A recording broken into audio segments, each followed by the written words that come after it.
नमस्कार साथियों, कैसे हैं आप लोग। आशा करता हूँ सभी सही होंगे।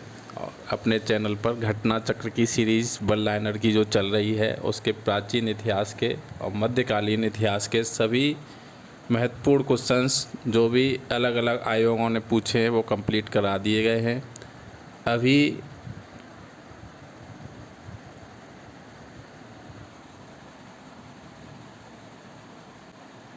आधुनिक भारत के क्वेश्चंस चल रहे हैं। उसमें नेक्स्ट टॉपिक है ब्रिटिश शासन का भारतीय अर्थव्यवस्था पर प्रभाव। इससे पहले के टॉपिक जितने भी हैं वो हमने अपने यूट्यूब चैनल पर डाल रखे हैं।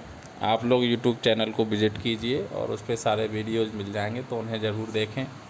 तो चलिए आज का टॉपिक शुरू करते हैं, ब्रिटिश शासन का भारतीय अर्थव्यवस्था पर प्रभाव। इसमें पहला क्वेश्चन है, भारत में उपनिवेशी शासन काल में होम चार्जेस भारत से संपत्ति दोहन का महत्वपूर्ण अंग थे।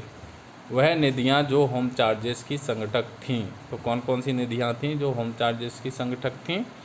उसमें है लंदन में इंडिया ऑफिस के भरण पोषण के लिए प्रयोग में लाई जाने वाली निधि, और भारत में कार्यरत अंग्रेज अधिकारियों के वेतन तथा पेंशन देने हेतु प्रयोग में लाई जाने वाली निधि।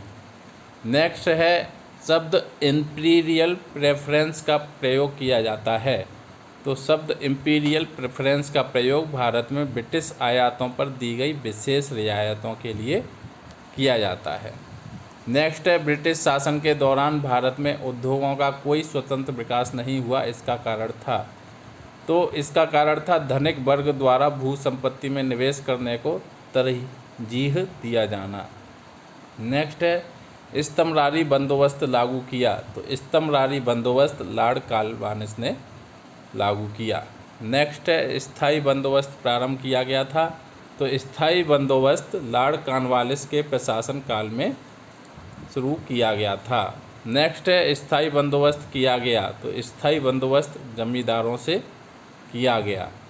नेक्स्ट है, लॉर्ड कॉर्नवालिस द्वारा स्थायी बंदोबस्त लागू किया गया। तो लॉर्ड कॉर्नवालिस द्वारा स्थायी बंदोबस्त 1793 ई में लागू किया गया। नेक्स्ट है, चिरस्थायी बंदोबस्त 1793 के अंतर्गत जमींदारों से अपेक्षा की गई थी कि वे खेतिहारों को पट्टा जारी करेंगे। अनेक जमींदारों ने पट्टा जारी नहीं किए, इसका कारण था तो जमींदारों के ऊपर कोई सरकारी नियंत्रण नहीं था। नेक्स्ट है, बिहार में परमानेंट सेटलमेंट लागू करने का कारण था। तो बिहार में परमानेंट सेटलमेंट लागू करने का कारण था भू राजस्व का राजस्व निर्णय करना। नेक्स्ट है, खाली जगह दी हुई है, बंगाल और बिहार में भूमि पर किराएदारों के अधिकारों को बंगाल किराएदारी अधिनियम द्वारा दिया गया था। तो ये कब दिया गया था? 1885 में। नेक्स्ट है, ब्रिटिश शासन के दौरान भारत में रैयतवाड़ी बंदोबस्त के प्रारंभ किए जाने से संबंध थे। तो कौन कौन संबंध थे? Alexander Read, Thomas Munro, Elphinstone, Wingate और गोल्डस्मिथ। नेक्स्ट है, सर थॉमस मुनरो जिस भू राजस्व बंदोबस्त से संबंध थे वह है। तो थॉमस मुनरो रैयतवाड़ी बंदोबस्त से संबंध थे।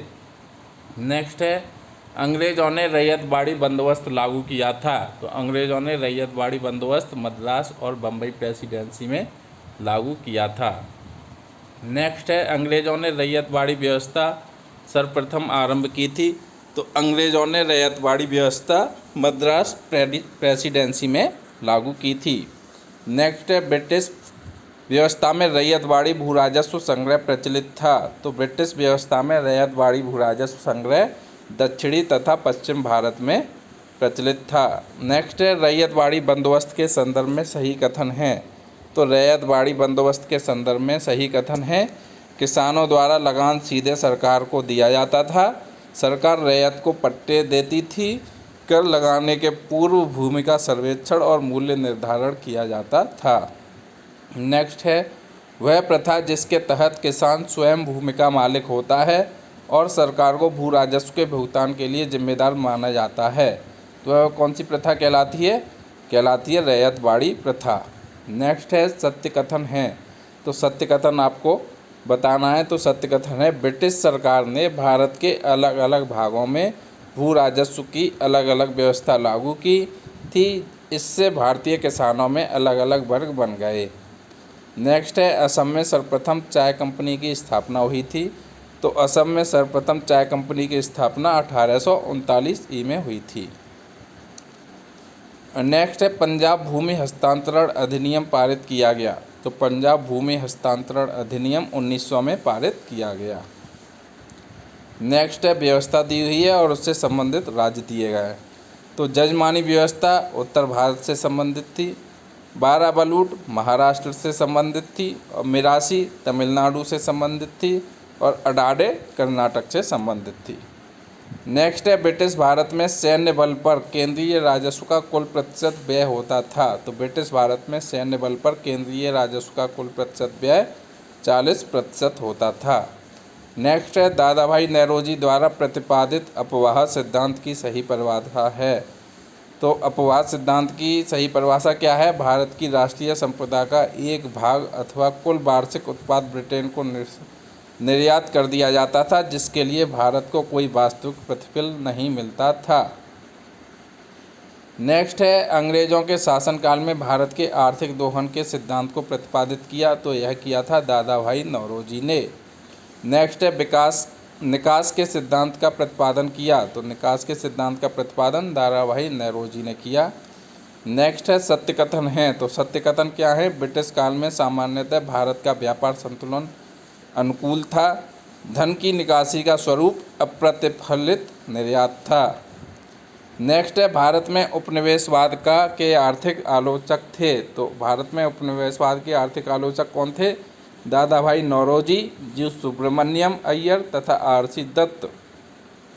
नेक्स्ट है बाल गंगाधर तिलक, आर.सी. दत्त, एम.सी. रानाडे तथा सर सैयद अहमद खां में से दादा भाई नौरोजी के उत्सारण सिद्धांत में विश्वास नहीं करता था। तो इसमें से सर सैयद अहमद खां थे जो दादा भाई नौरोजी के उत्सारण सिद्धांत ड्रेन थ्योरी में विश्वास नहीं करते थे। नेक्स्ट है poverty and un-British rule in India नामक पुस्तक प्रकाशित हुई। तो यह प्रकाशित हुई थी 1901 में। नेक्स्ट है poverty and un-British rule in India नामक पुस्तक लिखी। तो ये किसने लिखी थी? दादा भाई नौरोजी ने। नेक्स्ट है ब्रिटिश हाउस ऑफ कॉमन्स में चुने जाने वाले दादा भाई नौरोजी प्रथम भारतीय थे जिन्होंने इस दल के टिकट पर चुनाव लड़ा था। तो वह थे उदारवादी दल के टिकट से उन्होंने चुनाव लड़ा था। किसने? दादा भाई नौरोजी ने। नेक्स्ट है दादा भाई नौरोजी की भारतीय राष्ट्रीय आंदोलन को सर्वाधिक प्रभावी देन थी। तो ये कौन सी देन थी? इन्होंने इस बात को अभिव्यक्त किया कि ब्रिटेन भारत का आर्थिक शोषण कर रहा है। नेक्स्ट है भारत में ब्रिटिश आर्थिक नीति घिनौनी है, यह विचार व्यक्त किया था। तो यह विचार व्यक्त किया था कार्ल मार्क्स ने। नेक्स्ट है ब्रिटिश शासन के समय अर्थव्यवस्था को खोखला करने इकोनॉमिक ड्रेन के सिद्धांत के बारे में पुस्तक लिखे थे। तो ये किसने लिखी थी? दादा भाई नौरोजी ने। नेक्स्ट है अनुद्योगीकरण के संदर्भ में सत्य कथन है। तो अनुद्योगीकरण के संदर्भ में सत्य कथन क्या है? यह प्रक्रिया 1813 में प्रारंभ हुई। ईस्ट इंडिया कंपनी के व्यापारिक एकाधिकारों की समाप्ति ने इस प्रक्रिया को तेज किया। नेक्स्ट है दक्षिण भारत में सिंचाई व्यवस्था के अग्रदूत माने जाते हैं। तो दक्षिण भारत में सिंचाई व्यवस्था के अग्रदूत सर आर्थर कॉटन माने जाते हैं। नेक्स्ट है ईस्ट इंडिया कंपनी के भारतीय एजेंट थे। तो ईस्ट इंडिया कंपनी के भारतीय एजेंट बेनियान बनिया थे। नेक्स्ट है आर्थिक तौर पर 19वीं शताब्दी में भारत पर अंग्रेजी शासन का एक परिणाम था। तो आर्थिक तौर पर 19वीं शताब्दी में भारत पर अंग्रेजी शासन का एक परिणाम भारतीय कृषि का वाणिज्यीकरण था। नेक्स्ट है वह कथन जो औद्योगिक क्रांति के द्वारा 19वीं शताब्दी के पूर्वार्ध में भारत पर पड़े प्रभाव की सही व्याख्या करता है।